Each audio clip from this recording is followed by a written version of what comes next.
On se retrouve pour cette première vidéo de plusieurs petites vidéos comme vous saurez. J'aurais déjà fait une vidéo comme ça, la première.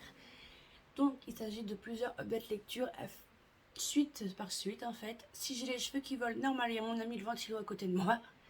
Et du coup on se retrouve pour parler de cette BD, cette magnifique BD qui est couleur asperge, le jour où j'ai découvert que j'étais Asperger de... Alors, écrit par Dragja et dessiné par Jerry. Euh, excellente, excellente BD où en fait vous allez avoir deux parties. La partie rouge où vous allez découvrir que Lusun n'est pas pourquoi elle se sent pas bien quoi, elle se sent pas à sa place, voilà, elle n'est pas comme tout le monde. Tout le monde veut qu'elle soit normale, mais elle le sait, elle n'est pas comme tout le monde. Et d'après, vous avez la deuxième partie, la partie bleue, en fait, où elle découvre bien sûr qu'elle est Otis Asperger. J'ai beaucoup appris et j'ai surtout appris une chose, c'est qu'en fait, cette maladie est très peu reconnue chez les femmes. Ouais, je ne savais pas. Honnêtement, après, je me doute bien parce qu'en y réfléchissant, ouais, je connais plus de mecs. Par exemple, pour ceux qui ont encore regardé les 12 coups de midi, Paul, l'un des plus grands champions, et Otis Asperger. Voilà. J'adore ce garçon d'ailleurs. Il est hyper intelligent. Je le respecte de ouf. Et là, on va avoir le même truc. Elle se sent pas à sa place. Elle se sent pas comme tout le monde. Elle se dit, mais voilà, moi je préfère ça. J'aime pas être touchée. J'aime pas les bruits. J'aime pas les. Il y a plein de choses qu'elle n'aime pas. Et en fait, couleur d'asperge, tout simplement parce que Lusun en chinois ou en japonais, je sais plus, mais Lusun veut dire asperge. C'est écrit au tout début. Là, elle se présente. Hop, il y a écrit mon nom est Lusun, ça veut dire asperge en chinois. Voilà. Et on va la suivre tout au long de sa jeunesse, jusqu'à 20 ans à peu près. Car c'est qu'à 20 ans qu'elle découvre qu'elle est Asperger. On voit le côté des parents, du petit frère, de son ami Jérôme, parce que oui, elle a un ami. On parle de plein de choses très très intéressantes dans cette BD. Et j'ai eu un coup de cœur pour ça. D'ailleurs, ça m'a aidé. Je remercie la personne si elle va passer par là. À la fin, vous avez des infos complémentaires. Vous allez voir, hop. Des infos complémentaires sur qu'est-ce que l'Asperger, pourquoi se faire diagnostiquer, qui pose ce diagnostic. Et après, vous avez la différence fille-garçon, le bruit, qu'est-ce que ça change pour vous, pour eux. Et là, ça m'a aidé énormément. C'est crise d'angoisse, stress, effondrement autistique. Alors, je ne suis pas autiste, loin de là. Franchement, je ne suis pas du tout autiste. Mais je suis quelqu'un d'hyper anxieuse. Je fais des crises d'angoisse, pas plus tard que la nuit dernière. Je fais des crises d'angoisse, je suis hyper stressée. Du coup, ça m'aide vraiment beaucoup, les trucs comme ça. Et je remercie. Vous n'avez pas idée. Et un autre coup de cœur, ils ont parlé du CMP. Le CMP, pour ceux qui ne savent pas ce que c'est un centre médico-psychologique où en gros vous allez voir une psy ou une infirmière psy au début. Au début, vous allez voir une infirmière psy qui va faire un diagnostic un peu et après elle va vous diriger là où vous devez être. Et moi, je vais au CMP, bien sûr, j'ai aucune honte, je peux vous en parler. Je vais au CMP et là, j'ai rendez-vous dans 15 jours d'ailleurs, faut que j'y pense. Et je vais voir une psy pour mon angoisse, car tout simplement, néanmoins, il en a besoin. Faut pas avoir honte. Au début, il disait, mais non, je vais pas aller voir une psy. Enfin, il disait, oui, pardon, parce qu'il s'en est fini garçon, alors c'est compliqué pour moi de vous expliquer. Mais c'est elle, normalement. Donc elle disait, non, je vais pas aller voir une psy, je suis pas folle, je vais très bien. Mais non, c'est pas une question d'être folle. C'est qu'au bout d'un moment, votre esprit vous dit stop, vous savez plus réellement ce que vous devez penser ou pas. Vous êtes paumé. Et du coup, la meilleure solution, c'est de parler à quelqu'un d'extérieur. Parce que votre famille ou votre copain ou vos amis ne peuvent pas obligatoirement vous aider car ils sont trop proches de vous. Donc, il fallait voir une psy. Et comment vous dire que ça aide vraiment. Donc, ceux qui verront cette vidéo et qui, voilà, et qui ont un peu ces symptômes et qui sont paumés, honnêtement, allez voir une psy, même au CMP. Le CMP, c'est gratuit, vous payez pas. Même si vous n'avez pas les moyens, vous allez là-bas et c'est gratuit. Moi, je vais là-bas, hein. Donc, voilà, j'ai appris énormément de choses sur le syndrome autistique, je dirais. Je sais pas comment dire, mais voilà, sur ce domaine-là. J'ai adoré Lousoun, j'ai adoré. Euh, voilà, il y a écrit en bas chaleureux témoignage, autant d'outils de compréhension. Couleur d'asperge met en scène l'anxiété sociale provoquée par le syndrome d'Asperger. Ce récit de fiction fortement inspiré de la vie du scénariste de Drakja et dessiné par Géry vous touchera pour sa justesse, sa sincérité et son optimisme. C'est totalement ça, totalement. Tout à fait d'accord. Mais au début de l'histoire, vous avez ça. Avant-propos. Cette fiction s'appuie sur des témoignages romancés. Elle ne reflète en aucun cas la totalité de ce que sont les TED, alors les troubles envahissants du développement, ou les TSA, troubles du spectre autistique. Et il n'en présente qu'une partie, vous imaginez? L'anxiété sociale. Hein. C'est ouf. Chaque personne est unique et différente. Nous parlerons particulièrement du syndrome d'Asperger chez les femmes, car trop peu représenté et diagnostiqué. Ce qui est vrai. Hein. Donc voilà, je vous recommande à 100% cette BD qui est vraiment top. Elle fait que 74 pages, elle n'est pas longue, elle est pas longue, elle est pas du tout longue. Et du coup, je vous la recommande, foncez et vous allez en apprendre des tonnes. Je trouve j'ai appris pas mal de choses. Et vous allez peut-être vous ouvrir, parce que je trouve que ça m'a ouvert sur certaines choses. Donc voilà, j'espère que elle vous tentera. Salut, on est lundi 21 et on se retrouve pour un update. Et cet update, ce sera sur ce roman-là, Virginie Grimaldi, le premier jour du reste de la vie, non, de ma vie, de livre de poche. Dans cette histoire, on va suivre Marie. Marie, elle en peut plus de son mari. Ils vont avoir 40 ans tous les deux. Pour lui, ils ont une vie de vieux. Lui, il a tous les droits, elle peut rien faire. Je vous jure que son mari m'a vraiment énervée. Et du coup, elle va attendre son anniversaire, elle va lui préparer son anniversaire. Et du coup, elle va tout préparer, gâteau, décoration, invité, vraiment tout. Sauf qu'elle va laisser une lettre où il écrit bah, je te quitte et moi je pars en croisière. Merci.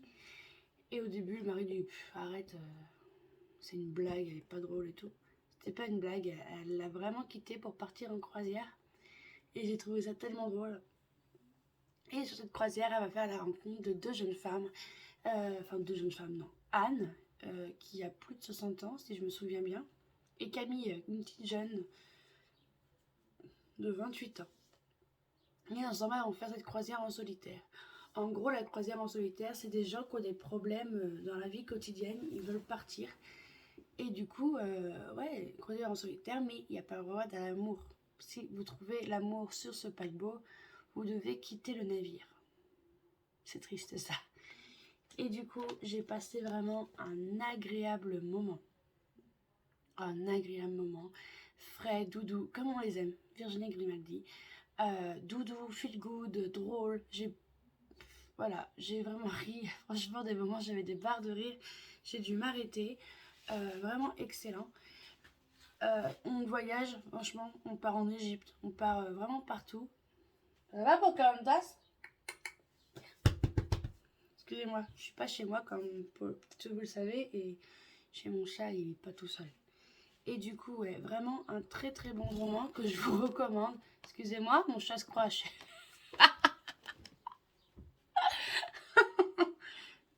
Voilà, désolé, vous avez vu ses fesses. Mais ouais, un très bon petit roman que je vous recommande à lire sur la plage. Honnêtement, vous prenez ça, vous mettez sur la plage. Pocahontas, c'était trop chiant. Vous vous mettez sur la plage et vous passez un agréable moment. Vous allez être sur une plage en train de lire un livre d'une femme, deux femmes plutôt, de trois femmes qui partent en croisière. J'ai adoré Loïc, j'ai adoré presque tous les personnages sauf l'italienne et le mari en fait. Voilà. Mais vraiment, c'est en fait ici vous avez parlé d'amitié, de reconstruction de soi après un événement. Ouais, d'amitié, d'amour, de loyauté, de rencontres, c'est vraiment excellent. Et je sais pas quoi vous dire de plus à part lisez-le. Voilà. Désolée, mais il est vraiment, vraiment très bon.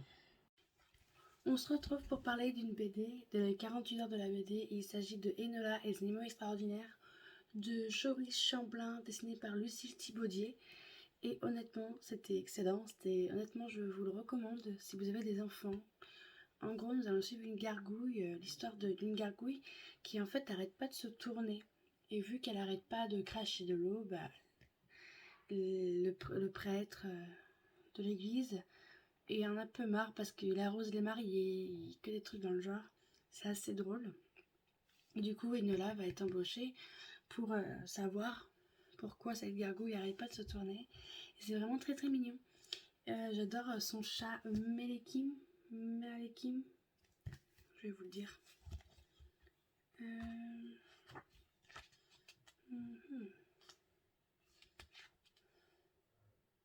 Maneki. Et du coup, les planches sont vraiment très belles aussi. C'est vraiment une petite BD jeunesse que vous pouvez lire à vos enfants d'une 30aine de pages. C'est vraiment mignon, tout doux, avec une tendresse, avec de l'humour. Alors ce tome 1 s'appelle La gargouille qui partait en vadrouille et ce tome 2 s'appelle La licorne qui dépassait les bornes. Et du coup, il y a 6 tomes, je crois, 5 ou 6 tomes. 6 tomes et franchement, je vous la recommande. Alors, je sais pas si vous allez la trouver en librairie, mais moi, je l'avais acheté pendant les 40 heures de la BD, donc elle m'a coûté que 2 €. Et honnêtement, une très belle découverte que je recommande vivement. On se retrouve, on est mardi 28 juin et je viens vous parler d'un livre que j'ai fini. Et il s'agit de Roule de Hélène Goodlec, publié chez Bayard. J'ai vraiment aimé cette lecture. En gros, nous allons suivre Sophie, Florencia et Akela, qui chacune vit une vie complètement différente de l'une de l'autre, car Sophie est une voyageuse, Florencia est domestique pour les nobles, et Akela, elle, est chez son beau-père. D'ailleurs, je trouve que pour moi, c'est Akela qui a la vie la plus triste des trois, c'est vraiment ouf. Voilà. Et du coup, un jour, elles sont convoquées toutes les trois au royaume. Elles ne se connaissent pas, et en fait, elles vont découvrir qu'en fait, elles sont sœurs, elles sont demi-sœurs, et que l'une d'entre elles va devenir reine de Colonia. Et voilà, c'est le combat qui commence pour savoir qui est l'une d'entre elles, qui va être, laquelle va être sur le trône. Mais c'est pas tout, parce que c'est pas ça, il y a ça, mais le plus gros, pour moi c'est ça le plus gros, c'est que chacune d'elles cache un très lourd secret que s'il est révélé, en fait, c'est la mort directe, vraiment des très très lourds secrets. Et ce qui va se passer, c'est que y a un maître chanteur qui va les menacer de révéler leurs secrets à chacune. Et franchement, c'est excellent, entre complot, politique, secret, romance, parce qu'il y a de la romance, chacune a une petite histoire. D'ailleurs, l'une d'entre elles représente LGBTQ+, parce que je me souviens plus du dernier live, désolé. Donc du coup, ouais, il y a une représentation comme ça, et ça c'est la première fois que je lis un roman fantasy où il y a une représentation homosexuelle, quoi. Je peux pas dire autrement, j'espère que je dis pas de boulettes, j'aimerais pas. Et du coup, j'ai vraiment adoré tout ce mélange de complot, Franchement, j'ai adoré, j'ai hâte de lire le tome 2. La plume de l'autrice est addictive, fluide. À chaque fois, vous avez une fin de chapitre avec, par exemple, je sais pas, Sophie. À la fin, vous avez une question, genre, et si c'était telle personne? Et du coup, après, vous suivez les autres sœurs et ainsi de suite. Et plus on avance dans l'histoire. Mais vu la fin de ce tome 1, j'ai juste une hâte, c'est que la bibliothèque ait le tome 2. Alors, je sais qu'ils l'ont. C'est juste qu'il n'est pas encore disponible, mais je l'ai réservé. Et du coup, oui, je l'ai emprunté à ma médiathèque parce que voilà, c'est pas le genre de livre que je vais acheter par moi-même, la fantasy. En livre fantasy, chez moi, j'ai que. Qu'est-ce que j'ai en fantasy? J'ai le Prince Cruel, le Roi Maléfique, bien sûr, parce que Prince Cruel, j'ai vraiment trop aimé ce premier tome. Je l'ai kiffé de ouf. En fait, j'ai adoré ce roman. Et j'ai Crescent City de Sarah J. Maas que j'ai trouvé vraiment d'occasion à pas cher. Et du coup, je sais que j'achète pas trop de fantasy, mais j'en emprunte à ma bibliothèque parce que c'est pas le genre de livre que je vais acheter, malheureusement, je trouve. Et du coup, celui-là, j'ai vraiment adoré. En plus, ce que j'ai beaucoup aimé, c'est que chacune d'elles, entre Sophie, Akela et Florencia, chacune a son caractère. Genre Sophie, par exemple, c'est un peu la dure à cuire, Akela, la timide, et Florencia, la dure de caractère. Et c'est un truc que j'ai aimé car on peut s'identifier à l'une d'elles et on peut s'y attacher différemment. Vous pouvez aimer plus l'une que l'autre, il n'y a pas d'importance, mais j'ai trouvé ça juste génial. Franchement, ouais, j'ai vraiment aimé euh, tous ces complots et tout, toutes ces. Des moments, elles sont paumées, les pauvres, elles se disent, mais sans doute c'est lui, mais non, ça ne peut pas être lui parce que telle chose. Et voilà, et du coup, ouais, je vous le recommande vraiment si vous aimez tout ce qui est complot, la théorie, pas la théorie du complot, mais c'est vraiment des complots, quoi. C'est vraiment des trucs dans le genre. Si vous aimez les complots, les secrets, avec une petite pointe de romance et de politique, ben, je vous le recommande vachement. C'est un jeunesse, mais pourtant, je trouve que tout le monde peut le lire. Tout le monde. Et j'aime beaucoup ce monde de Recolonia, qui est magnifique, qui a l'air magnifique. Je sais que c'est de l'imaginaire, hein, mais ça a l'air, voilà, ça a l'air magnifique. Et par contre, j'ai eu un petit souci au tout début du roman, mais rien de grave, c'est juste moi. C'est que le roi, il s'appelle Andros. Et pour ceux qui ne le savent pas, Andros, c'est une marque de compote. Et je sais pas si vous connaissez la pub qui fait Andros, Andros, c'est la saison des fruits. Et du coup, au tout début, quand je lisais Andros, et ben j'avais cette chanson en tête et c'était une horreur. Je me suis dit, mais non, Audrey, gâche pas ta lecture dès les premières pages. Genre, vraiment, peut-être même dans les 10 premières pages. Et je me suis dit, non, Audrey, fais pas ça. Et du coup, c'était vraiment trop drôle. J'ai raconté à mon copain, il a rigolé aussi, c'était vraiment drôle. Mais ça va, c'est passé au fur et à mesure. Vous allez avoir des personnages vraiment attachants et touchants, des personnages que vous allez détester, mais vraiment détester. Moi, je sais que j'ai eu un petit coup de cœur pour Vidal, qui est un aiglon, un soldat du roi, et qui, franchement, malgré sa place de soldat, en fait, il est sensible, je sais pas, j'ai adoré ce personnage. Donc, je vous le recommande, et je vais aller lire le tome 2 quand je l'aurai, et je vous tiens au courant.